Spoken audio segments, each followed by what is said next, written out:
We're still at the beginning of a new year. I've just now started saying 2026 instead of 2025, but January has already passed us by. That means it's time to stop and rank everything I watched in January 2026.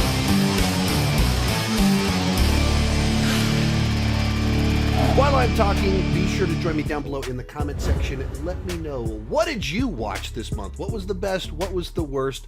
And did I miss something interesting that you think that I would like? I did something a little bit differently this month. I included the 2 new seasons of television that I completed this month. So His and Her on Netflix, and then Wonder Man over on Disney+. Just trying to use these videos a little bit more as a package to cover everything that I watched that I might not have been able to cover somewhere else. Also, if you want to keep up more closely with what I'm watching on a day-to-day basis, I'm trying really hard to log every movie that I watched this year on Letterboxd and at least write something about it. We are a month in and I've stuck with it. So 1/12 of the year I've succeeded at logging every movie that I've seen. So I've been very active over on Letterboxd this year. My handle's down below. People are like, oh, finally you joined Letterboxd. Like, no, I joined Letterboxd like 8 years ago. I'm just actually finally using it. With that said, let's get started. In last place, Mercy. I found this movie to be perfectly okay. It's not horrible the way some people are referring to it, but it's also not nearly as good as it could have been, and I think the release strategy for it, what they tried to turn the movie into, didn't serve the actual best parts of this movie. Where, had they made this film for like $5 million rather than $50 million, I actually think it would have been a better movie, because the central concept, the thing that's interesting, is that it's a screen life movie about someone trying to prove their innocence to an AI. So it's a Chris Pratt in a chair, searching through surveillance footage, drone footage, internet archives, news broadcasts, trying to prove his innocence. It's screen life, a movie set on a computer screen. And I tend to like those movies, and when you lean into that, you can do some really clever stuff with technology to tell stories. So this does that. But it also wants to be a Chris Pratt blockbuster. So it's also trying to have multiple car chases, fight scenes, explosions, guns being pulled, and it's trying to have all this action and stuff.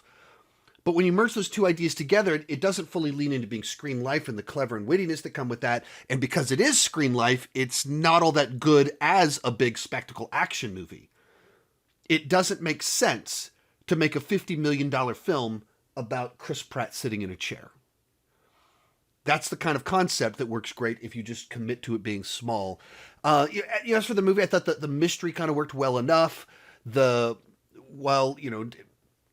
Maybe feeling a little bit forced towards the end, but it worked well enough. The general mechanics were good enough. But even I feel like the basic concept here is deeply flawed, where it's only supposed to be 3 years in the future from now. But there's a city with this very intense AI criminal justice system for murder cases that doesn't make any sense, because a guy's on trial a few hours after his wife's been murdered. He's passed out, hungover, and he has to defend himself. Immediately go, that's not just, that's not right, it doesn't make any sense. And the idea that they could predict how likely something is just hours later without doing a thorough investigation is nonsense. So the basic premise just bugged me the entire film, because they just, instead of spending all this time on the big spectacle, spend time getting the rules of your universe right. Number 9, His and Her. This is a new Netflix miniseries with John Bernthal and Tessa Thompson, who are an estranged married couple. And he is the lead detective in Dahlonega. Coincidentally, that's where I went for my honeymoon. So my wife and I watching this, like, Dahlonega, hey, we went there. Oh, it's dangerous. Uh-oh, better not go back. And she is a news broadcaster. And they're estranged because of something that happened in the past. Murder happens in Dahlonega, and it pulls them back together. Seemed like a lot of people, on the whole, enjoyed this one, on the whole, a lot more than I did. Where it absolutely, to use book language, is a real page-turner. From the very beginning, they set up a series of kind of these mysteries about like what split these two people apart, who committed the murder. And it does a really nice job of, at the end of every episode, there's one big reveal that like hooks you. Like it's very bingeable. It's hard to stop watching it, because every time you're like, okay, all right. Then it gives you one more thing. You're like, okay, well, I got to see what's going to happen with that. It's very nicely constructed to kind of suck you into this world. The performances from our lead, they're of course very good at this sort of thing, and they're given a lot of complex and emotionally weighty things to communicate, so they are even like solid, rich characters for actors to perform. The problem for me is that from almost the very beginning, I found almost all the characters to be fairly irredeemable, just like really awful people. They have Tessa Thompson's character do some stuff in the first two episodes where it's like, why would I in any way, shape, or form care what happens to this person, or what happened in the past, or whatever's going on here? She is acting so selfish and toxic towards other people that I'm not on board with her. And I assumed as we went along, we'd also like the John Bernthal character less, and that's kind of what happens if you realize stuff that he's doing. Like, so he's difficult to root for. And there's a series of things where they introduce characters that it's like their purpose is to be so depraved and grotesque of humans, so that we put up with the bad behavior of the characters we're supposed to be rooting for, because it's nowhere near as bad as them. In which case, all you're doing is just giving more and more wretched characters. I just like, they're layered. A lot of them are complex and interesting, but they're just so unpleasant and aggressively unpleasant characters. And that continued all the way up until the finale, where you kind of get a series of reveals and you learn the final answers to everything. And there's misdirects all the way up till the end. And what did they do? They introduced more and more characters that I just like, oh, what a gross character. What a terrible person. And like, even some of the stuff in the finale, I just put such a bad taste in my mouth, because it makes you reevaluate everything you saw and be like, somehow they're even worse. They're like dramatically worse. And characters I didn't realize were so bad are really, really bad people. And there's a certain way in which it uses information in a manipulative fashion to like really shift your feelings towards people. And it's just found it pretty off-putting. So it's captivating. I get why a lot of people liked it, but it's pretty low for me because I just found the characters to so unpleasant. In the final reveals, I felt like both of the big like ahas of the last two episodes, or it's like the last episode and the last 5 minutes of the next last episode, felt like too far-fetched to me. And so even that kind of like started to make it unravel a little bit, where at the end there's just stuff that's so intense and gross in the finale, combined with twists and turns that didn't fully land for me, that I was like, I don't know about this. Real quick, there's a sale going on in my merch store this week. You can get $16 t-shirts, including some of these new designs, like the I Know More About Movies Than You design.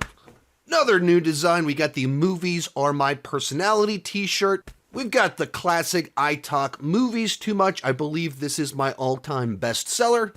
We got lots of variety. You can get the I Talk TV Too Much design. You can change the color. You can change the fabric material. So if you're looking for a fashion upgrade in 2026, consider getting some of my merch at that link down below in the description. 8, Primate. I actually saw this movie back in September at its world premiere at Fantastic Fest.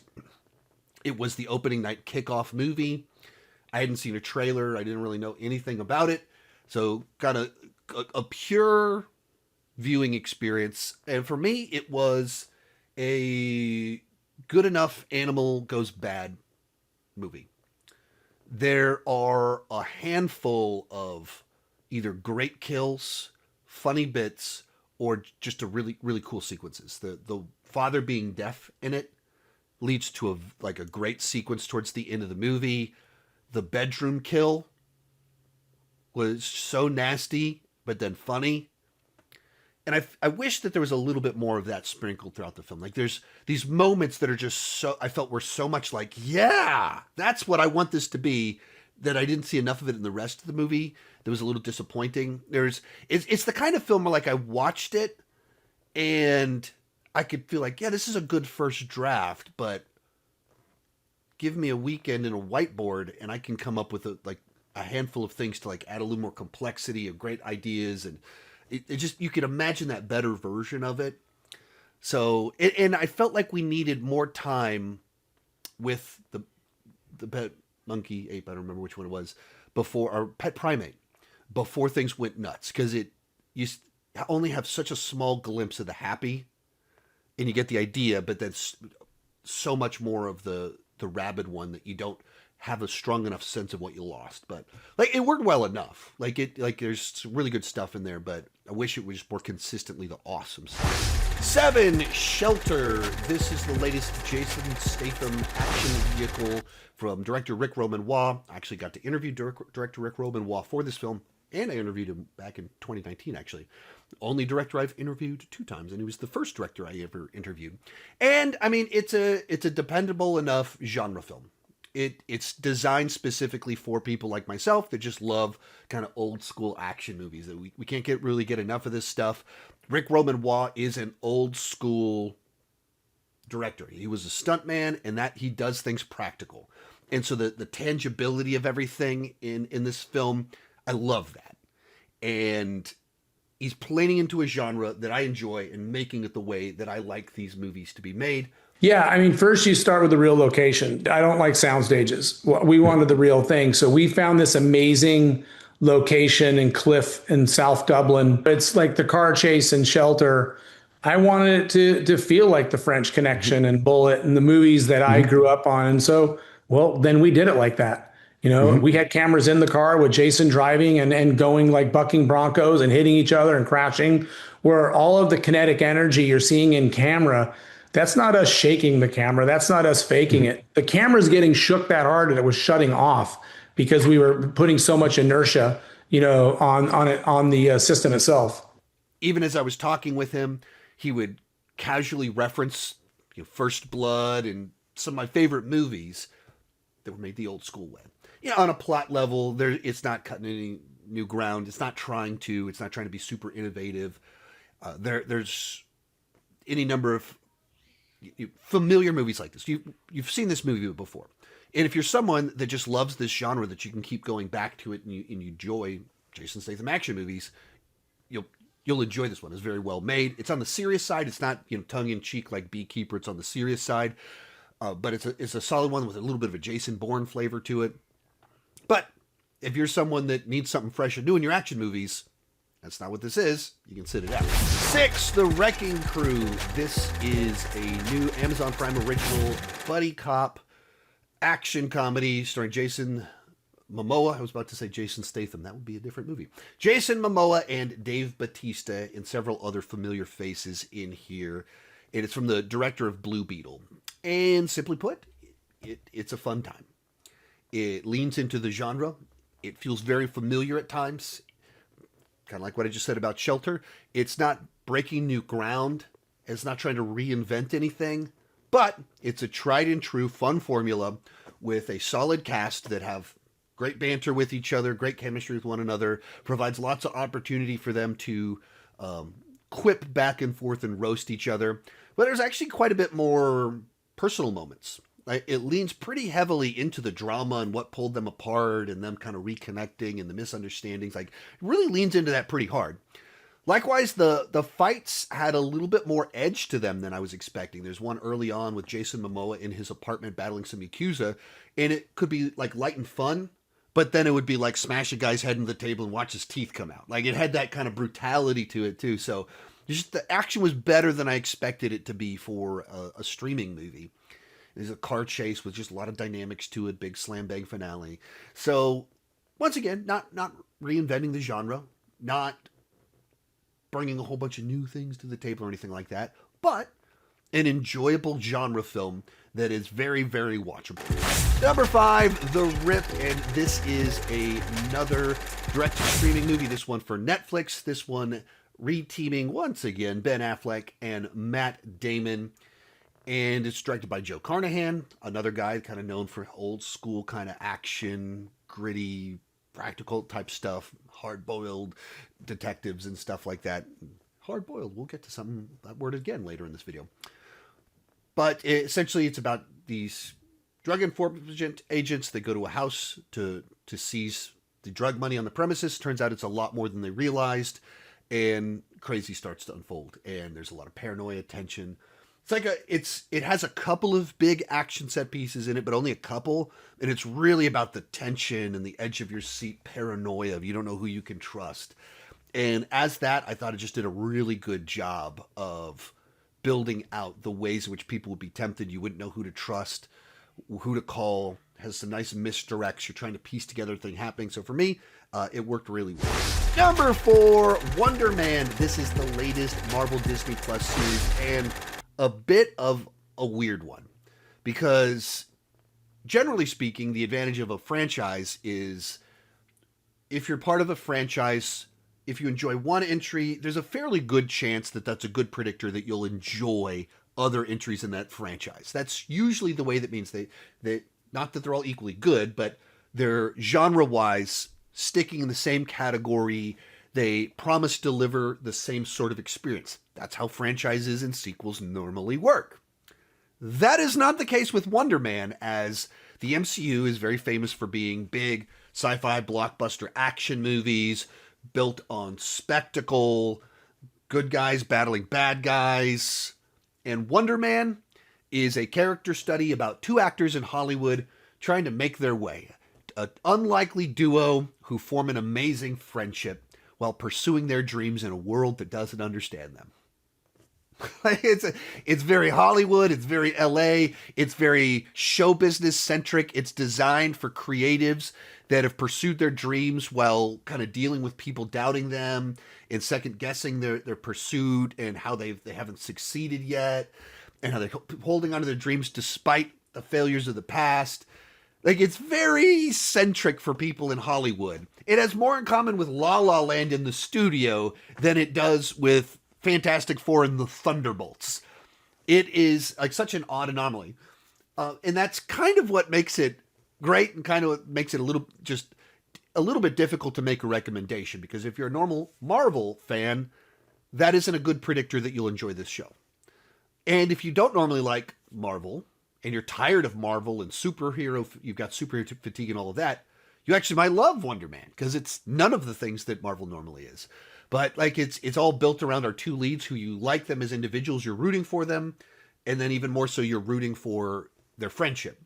It's basically a rom-com. It's overtly a bromance, but it follows the structures and the beats of a rom-com. There's a gimmick that leads these 2 people to be pulled together. They form an unlikely friendship, and then things are revealed, conflict ensues, and like it's the rom-com formula, overtly, except with a bromance and in the MCU. So don't expect big action and spectacle. Expect a bunch of really cool character work. And if you're someone that's pursued your dreams, a creative, haven't felt like you've been understood by family and friends, perhaps, it touches on a bunch of stuff that'll probably be close to your heart. Real quick, before I give you my top 3, remember to join me down below in the comments section. Let me know, what did you watch this month? Do you like this format of kind of incorporating in a couple of TV shows? Let me know your thoughts on all of that. And if I missed something you think that I would enjoy, let me know about it down below. 28 years later, The Bone Temple. I actually was one of the first people to see this movie. I watched it actually in early December. They did a leaked screening in Austin, so I saw it a month before it released. And I was someone that was not a big fan of 28 Years Later, went in pretty skeptical. And almost immediately I was like, oh, this is what I wanted from 28 Years. This is the consistent tone, more focused plot, all of that. And it manages to kind of have this very weird stuff, an unlikely friendship on the doctor's side of things, and then is utterly horrifying on the human side of things with the cult of Jimmy and all of that. It is the nastiest and meanest movie in the franchise while having some of the most kind of beautiful and poignant moments. And it's able to do some really wild, crazy stuff and get away with it. So I thoroughly enjoyed this. Our runner-up, Send Help, our latest Sam Raimi film. I was very excited to check out this film. It's the first R-rated Sam Raimi movie in like 25 years. It's not overtly horror, but it's kind of horror-adjacent thrills, gore, person going crazy. And from the trailer, could tell, like, okay, this is going to be a really fun Rachel McAdams performance. And I think Sam Raimi's going to really go for it. And that's what the movie is. Right out of the gate, when they're doing office scenes, there's all kinds of like little Raimi-isms in the way that it kind of captures details and zooms in on just a little glob of food on someone's face. And creates this uncomfortability to it, and then it just kind of continues with kind of the wacky. It's a more mature version of Weird Raimi, but it's still Weird Raimi. The movie relies on the performance of our two leads, who are just fantastic in it. Rachel McAdams gets to go nutty, but the thing that I think is so impressive about her performance is at the beginning, you have to buy into the fact that she's so awkward that she'd be off-putting to her coworkers, and you do. But also she has to be awkward in a way that's charming and endearing for the audience, which it is. And then she has to convert that character into someone very competent on an island that's also terrifying while still being dorky and charming. And she does it. And so there's just like so much to her performance in here. It's the kind of thing that it's a really great layered performance that requires a lot from her, but it's the sort that can get overlooked because of the genre. And then equally, Dylan O'Brien plays like just the greatest jerk boss, just so smug, schmarmy, and manipulative. Like, you hate him. And the whole time he's like right on this line of, do you trust him? Do you not trust him? What's he doing here? What game is he playing? And he runs it really nicely. And he gets to do some great eye acting. There's one sequence in particular where he's like stuck there and all he can do is act with his eyes. Knocks it out of the park. So, as someone that loves little isolated thrillers, loves Sam Raimi, loves these two actors, this was exactly what I hoped and wanted it. But coming in at number 1, Hard Boiled, the re-release. Now, this is a movie from the early 90s. It was the last movie John Woo did in Hong Kong before transitioning over to Hollywood with Hard Target. And it was kind of the culmination of nearly a decade of partnerships with Chow Yun-Fat, with Better Tomorrow, The Killer, and then Hard Boiled, and others in there too. And this is one of the definitive action movies of all time. That it was the culmination of a style of action that John Woo invented, iterated, and then perfected probably with this film. So much so that if you've seen John Woo's Hollywood movies and been like, oh, there was a cool sequence in that, he probably stole a lot of that from Hard Boiled. The motorcycle stuff in Mission Impossible 2, there's similar stuff in this one. The gunfights, a lot of the third act of Hard Target is straight out of the third act of Hard Boiled. And even there's like a part where a guy has a single shot little pistol in Hard Target. There's also someone that does that in Hard Boiled. It's just so dynamic, frenetic. The camera's always moving. The shots are wide so you can just see the room, and there's so much stuff happening. Like you're following a person running across a table while things are exploding, but in the background there's bodies falling down. Just every shot is so packed with so much detail, so much action, in a way that just became incredibly influential moving forward, as compared to like the certain stagnant nature of action in the past. And then you see what John Woo's doing with so much movement, so much happening, such long takes, that it's just, even all these years later, still very thrilling to watch. It's what inspired the bank hallway sequence or lobby sequence in The Matrix.